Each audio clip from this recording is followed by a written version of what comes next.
Hello and welcome. What does stories say? I'm Dr. Pauline Baird, cultural bearer from the village of Buxton, Guyana, South America. If this is your first time here, I tell stories about my village, our family histories, our whispered stories, our practice hidden, lost, forgotten, and sometimes retired traditions. Loud talk story. I usually begin with what the story say. Guyanese and Buxtonians, what the story say? Good. Midday. Well, I want to talk about bush. I have a friend named Sarah. If I tell Sarah about bush, she has one idea. Sarah is from Africa. Sarah, bush is the hinterland, the place where there are forests. In Guyana, bush is not some little shrub. Bush is a place you go. Bush is a place that got bushmaster. And bushmaster is not a teacher. It's not a master teacher. It's a bad, bad snake. Bush got vampire bat. It's a bat that'll suck cow neck. Suck it out like vampire. Bush got caiman. Big, big, big, big crocodile. Alligator or something. One of them. Bush got plenty mosquito. That's give people malaria. Bush is where you go to mine gold and diamond. And the men who go to the bush and do the mining, they call them pork knockers. Your humble servant went to the bush, not as a pork knocker, not as an animal rights activist, not even an environmentalist. I went to the bush to serve time. You know, y'all thinking I ain't been to jail. You see, back in the day, in the 70s and 80s and so on, Guyana had an organization called the Guyana National Service. And once you entered into tertiary education, you were bonded by the Guyana government. You were asked to serve the country in the paramilitary called the Guyana National Service. You see, Guyana, as I understand it, it was going socialist. It's the Cooperative Republic of Guyana with a socialist agenda. If I am incorrect, please correct me. We had courses like national policy, where you had to learn the policy of the nation. You knew that every citizen is a soldier, every man according to his needs. And we had some programs where you had to feed, clothe, and house yourself. So national service was in the interest of developing Guyana and Guyana's hinterland. That's what I understood. Now, I had gone to tertiary institution, one called Guyana School of Agriculture, where I studied general agriculture.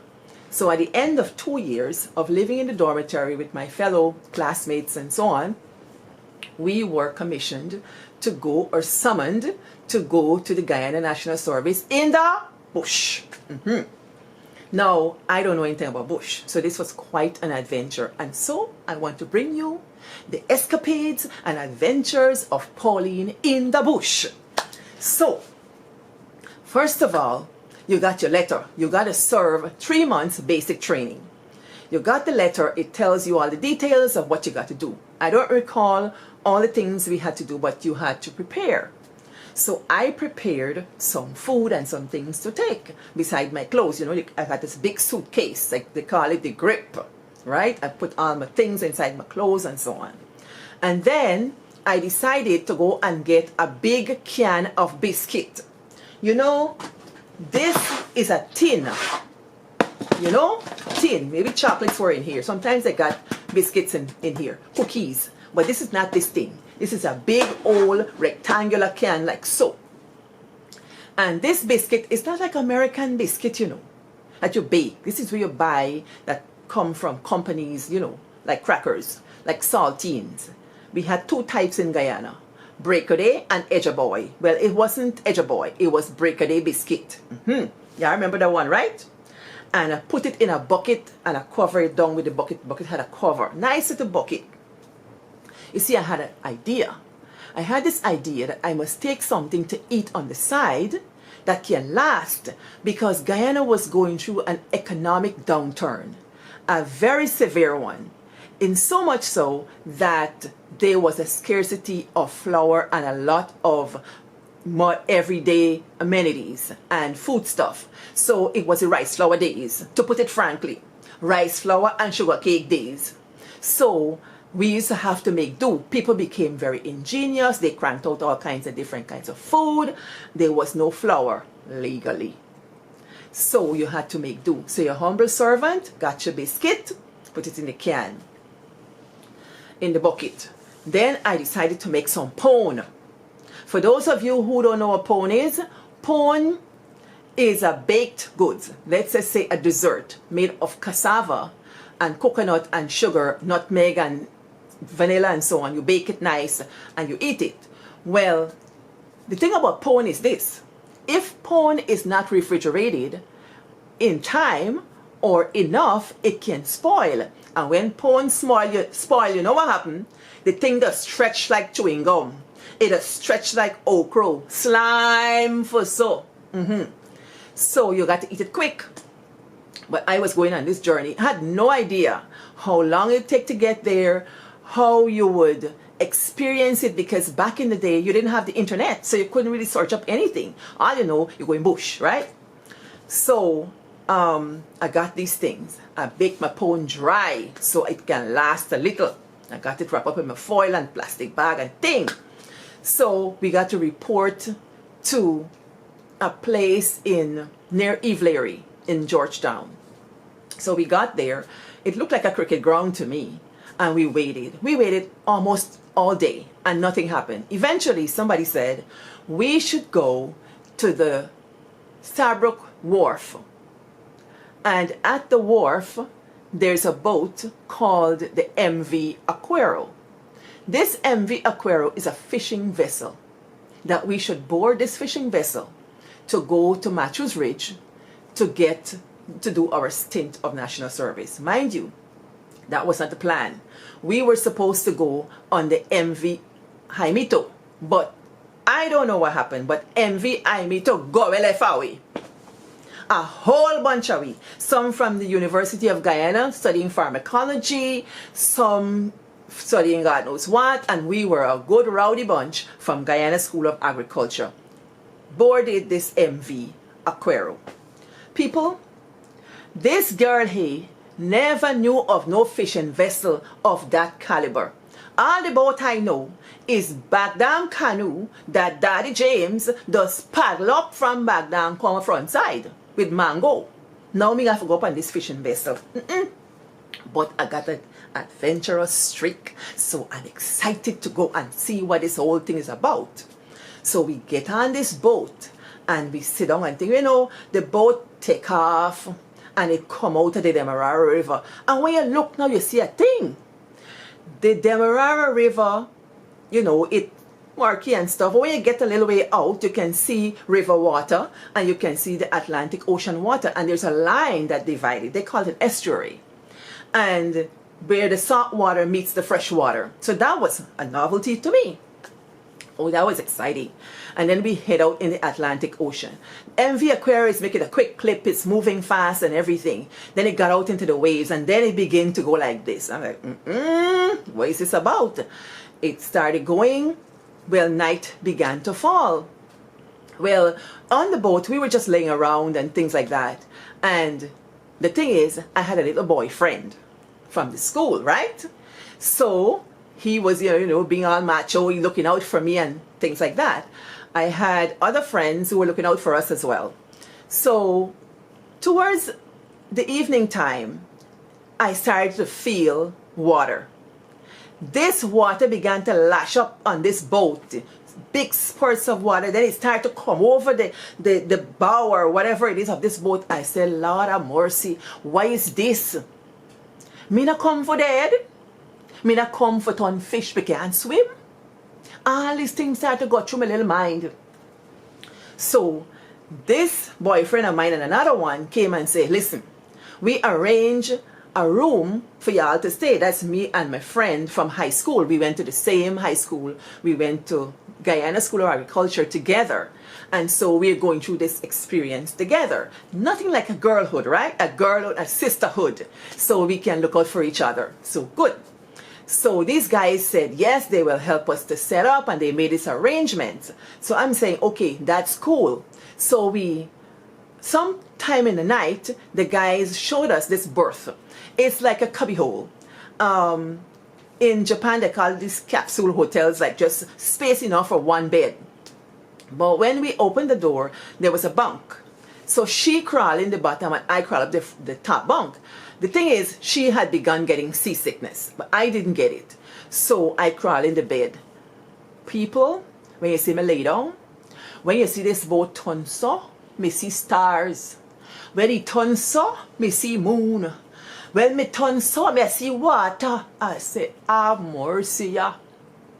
Meanwhile, earlier in the evening, when this boat had begun to move and the water had been coming over the deck, the suitcases then start move. The little grip them have moved, so they had to secure everything.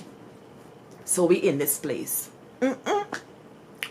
Ting de. All of a sudden, but midnight, me wake up because somebody opened the door. When the door opened, one big strong man come in. Well, the man head for the bottom bunk. When he go to the bottom bunk, me listen, because me friend at the bottom bunk. Me friend lay down, the man crawling, and me hear them talk. As they talking, I say, well, but all is well. But mind you, I ain't too comfortable with this thing because me never live so. I thinking to myself, is what kind of story this? Next thing you know, door open again when another man come. The man come in and say he come for sleep. So me ask you for sleep where? Where you come for sleep? Me a little boxing girl. First of all, me a Christian, 7-day Adventist Christian, born again, and serious, you know. Me say, you come sleep where? He say, there, that's my bed. Me say, oh. The time me hear my friend talking at the bottom, so me calculate, you know, me can put up with this situation here because of she. But me not think, say, when you go a crab dance, you get mud. Me not think that. All that fly out my head. So the man come, and the man climb up on the bunk, me shift down for like get space. Me shift down. Me ask you name, and so me and you talk, you know, me hear my friend talk about them to the one. So me talk, me ask you name and things. So me don't remember what your name now. But we talk and think. Next thing the man tell me, he cold. Me say, you cold, you don't get blanket? I swear stupid. At time me what? Me 19 or 20, yes. Me tell the man, me ask the man, you don't get blanket? The man say, no, you don't get blanket. Me say, so what you gonna do? The man say, you don't mind put your hand around me? Me say, me? Me a all 119 pounds maga girl. Me say, me maga hand can keep you warm? This na blanket? The man say, well, you know, I dey me bed after all. I say, well, suppose me na put me hand around you, then what? He said, well, you gotta come out the bed. Me say, all right. And sister girl jump down the bed and on the ground. By the time my foot hit the ground, me see my friend crawl out. She was being get seasick by the dip on the head. She crawl out too. By the time she crawl out, so me she go like she want puke. So we open the door and we go out. You see when we go out? Oh yeah. I saw water wash so. Water wash this bow. And I thinking to myself, is where this boyfriend there? Or where them buy this there? Them GSA buy this, how we grew up there 2 years in dorm. Like a body man. We tight. So we look out for one another. I vex. I said, look how them put me in danger. Look how we endanger ourselves. But you know, I didn't have the wherewithal to think it through. I just green and naive and in a particular precarious situation. So we crawl out and we sat just by the door and we hold on good. And the water wash on my little pink slipper. The time I buy one hot pink slipper for wear, hotter, pinker than this one. And we sat down there till morning. And when the morning break, the tide eased down and it wasn't so rough. And the guys came and I asked them, where y'all been? They said they told us they were going to come and check on us at midnight. But when midnight came, the water was so much they couldn't come over from where they were. So wherever they were, they couldn't come because it was dangerous. So that was forgiven and everything. But it was such a hair-raising situation. Now, we had gone From Georgetown, we had rounded the Winey Point and we were heading into another river. I don't remember the exact river. I don't know if it's Orinoco. I don't know. But we were heading into there. And then we saw landmass and it wasn't rough. We were actually in a river, so it wasn't that, very tumultuous. So we were seeing macaws, we were seeing birds, we were seeing llamas, sometimes people. Late in the day, we ended up at Matthews Ridge. And that was a surprise. Matthews Ridge was a hustling, bustling military installation. There were people there in military uniform, walking 100 paces to the minute, I think, and they looked very brisk. We came from CV Street, from GSA. We lived in the dorm. We just walked slow like molasses, but then you got to walk quick. Instant dislike. I ain't like the place at all. I ain't like the place for many reasons. First, I heard National Service was a dangerous place. Dangerous for females because there were a lot of horror stories going around. You heard about people who use weapons irresponsibly and kill other people. You heard about people being, especially Seventh-day Adventist Christians. There was one guy I heard who had gone in there and, rightfully declared his right not to work on a Sabbath. And they tell him, you're not working on a Sabbath, but you're not come out of here. He was going to the University of Guyana, and you have to pass out, as they say. You have to have like a successful stint and to be sanctioned by the higher ups. So he didn't get sanctioned, so he was in there 1 year baking bread. So I think to myself, oh gosh, me a Seventh-day Adventist, and if me tell these people that me not work on the Sabbath, me go for them their bake bread. So I trying to find a way how I gonna navigate this place. Because when I was at GSA, I told them I was Seventh-day Adventist. I didn't work, but I will work on Sundays. So that worked for me. But with these military people, who knows? So I'm on tenterhooks. I think we spent like 4 days or a week or something. All of a sudden, this boyfriend and others came and said, hey, you want we got another base? Well, me thinking, me hear about this Kimbia, me hear about the papaya, me not go there, me not go there. Me hear Kimbia, catch corn for, you head for river. Me not know. All the lore and all the craziness. I hear a story, I tag the thing. Boy, I hear about the bush place, the National Service. So they say, they're asking for volunteers to go to Burnham Agriculture Institute, which is in a place near Arakaka. Well, not a bush place. Down the road. Not down the road, down there, no, miles and miles and miles. So I said to myself, if me stay at this military place, they'll get me a march, so, and then maybe then things go happen with this not working business on Saturday. So I said, all right, I gonna volunteer. All them guys said they're gonna volunteer. The GSA squad, many of them say they're going to Arakaka. And more than that, me had my body friend, my boxing friend, Basil Landon. Landon been at Arakaka before. So we say, hey, now go there. So they say, all right. So we got together.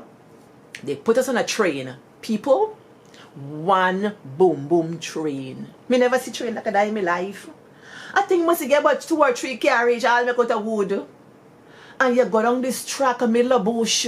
A chukuchung, chukuchung, chukuchung, chukuchung, chukuchung. Slow like a molasses. But Guyana is beautiful. Listen, I walk the world. I walk the beaten paths. Guyana, let me tell you, many places not got it like a Guyana. Guyana got lush interior. You see the moss, iridescent, it's like green, and different kind of green. You see the trees and the foliage and the light coming through the trees. Me not see no monkey. Me not see no puma. Me not see no jaguar. Me not see no nada. But me see beautiful place. And the train went for, must it seem like hours, and it's hot, very humid. And it took us to a place. All of a sudden the man for the train said, yeah, come out now. Yeah, reach. In the middle of nowhere. A bush all around. And next thing you see, one big road. Wide road can carry 3 lanes. And this road, at the head of the road, red dirt. On top of that, rain had fallen. The dirt red and thick. And me, girl, get on me little bought a Sawaki pink slipper. He said, me walk. I said, the mother grabbled the slipper. First of all, me get me grip. For walk, you can't hold your grip so, because you got to canter, you got to deal with the mud. The mother suck your foot. So me put me grip on top of me head. And then me get me biscuit tin, and me put it atop here so. And me go, and then me take off my slipper, and me get the two pink slipper in my hand and go. So you go, where you go, you put in one foot, you go slooks, you pull up the other foot. You put the other foot, slooks, you pull up the other foot. Mud for so. We walked, because nobody came to greet us. But dear old Basil London, we stalwart Buxtonian led the charge, because he know the place. And we follow him straight into this Burnham Agriculture Institute place. And there we sat in a room.